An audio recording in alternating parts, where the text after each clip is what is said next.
2026년 2월 페르시아만 호르무즈 해협에서 미 해군의 항공모함 로널드 레이건호가 이란 혁명수비대 IRGC의 대규모 미사일 공격 직전 모든 레이더망에서 돌연 사라지는 초유의 사태가 발생했습니다.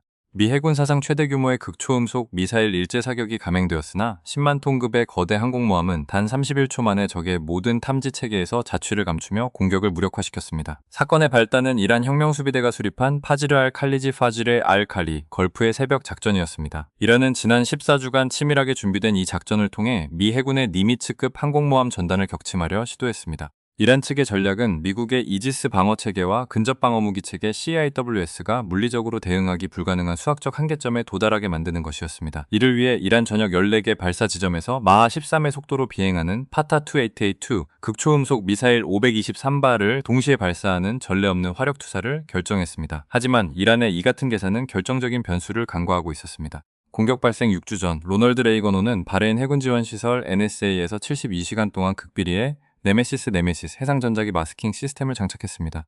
이 시스템은 선박의 레이더 반사 면적을 단순히 줄이는 기존 스텔스 기술을 넘어 항공모함의 열적, 전자기적, 음향적 신호를 복제하여 가상의 유령 신호를 다른 좌표에 투사하는 최첨단 전자전 장비입니다. 이란의 미사일들이 발사되기 직전 로널드 레이건호는 네메시스 시스템을 가동하여 자신과 똑같은 전자기적 지문을 가진 가짜 표적을 47L이 떨어진 지점에 생성했습니다. 동시에 실제 본체는 모든 능동 방출 신호를 차단하며 전자적 암흑 상태에 돌입했습니다. 이 모든 과정은 단 31초 만에 완료되었으며 이란의 위성, 레이더, 수중 음향 센서에는 항공모함이 순식간에 순간이동한 것과 같은 데이터가 입력되었습니다. 결국 이란이 발사한 523발의 극초음속 미사일은 항공모함이 존재하지 않는 허공을 향해 날아가는 결과를 초래했습니다. 이란 혁명수비대가 발사한 513발의 파타2 미사일이 공중에 떠있던 14분 동안 미 해군은 이란의 공격 실패를 넘어선 전략적 역습을 완료했습니다. 미 공군의 전자전 정보 수집기 RC-135V 엘스 리벳 조인트는 5만만 상공 4만 5천 피트 고도에서 이란의 모든 전자기 스펙트럼을 실시간으로 정밀 분석했습니다. 이를 통해 작전에 참여한 이란 내 14개 미사일 포대의 정확한 위치를 3m 오차 범위 내에서 식별했으며 공격을 조율한 모든 지휘 통제 주파수와 암호화된 텔레메트리 데이터를 가로채 저장했습니다. 결과적으로 이란은 미사일을 날리는 대가로 호르무즈 해협 일대의 해안 타격 인프라 지도를 미국 측에 고스란히 넘겨주게 되었습니다. 이번 파지르 알 칼리지 작전의 실패는 이란 혁명수비대 단순한 군사적 타격을 넘어선 치명적인 굴욕을 안겼습니다. 이란은 지난 9년간 약 74억 달러, 한화 약 10조 원을 투입해 극초음속 미사일 프로그램을 개발했으며 이번 단 한 번의 일제 사격에만 28억 달러 상당의 미사일 자산을 소모했습니다. 지난 18개월간 이란 혁명수비대는 민간 컨테이너선, 나포시도가 미 드론에 의해 실시간 중계되고 수십 대의 드론 공격이 미 해군 방어망에 전량 요격되는 등 지속적인 전력적 한계를 드러내왔습니다.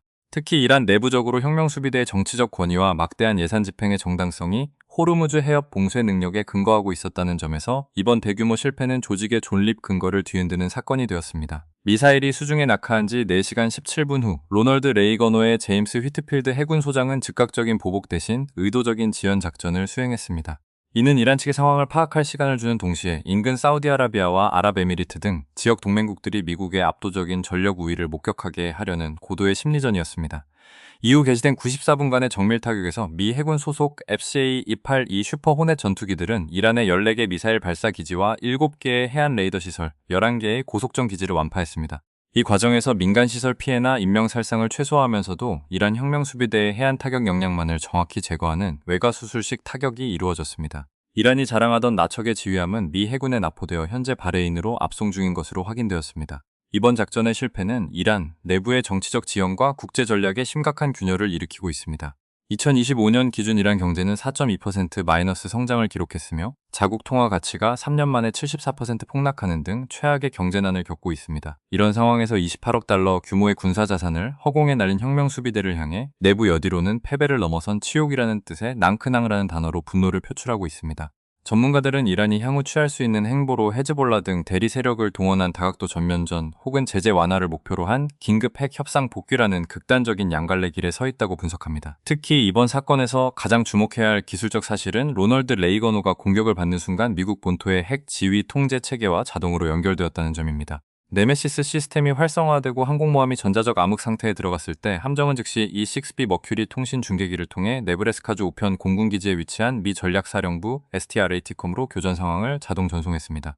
이는 미군 통수권자가 핵보복 여부를 고려했는지와는 별개로 이란의 공격이 미국의 국가 전략적 억제 체계 내에 미 해군 전함에 대한 명백한 전쟁 행위로 영구적이고 실시간으로 기록되었음을 의미합니다. 결과적으로 이란 혁명수비대는 미 항공모함 격침이라는 목표를 위해 40년 공들인 호르무즈 전략을 투입했으나 31초 만에 자국의 핵심 해안 방어망이 전멸당하고 국제법상 전쟁 범죄 기록만을 남기게 되었습니다.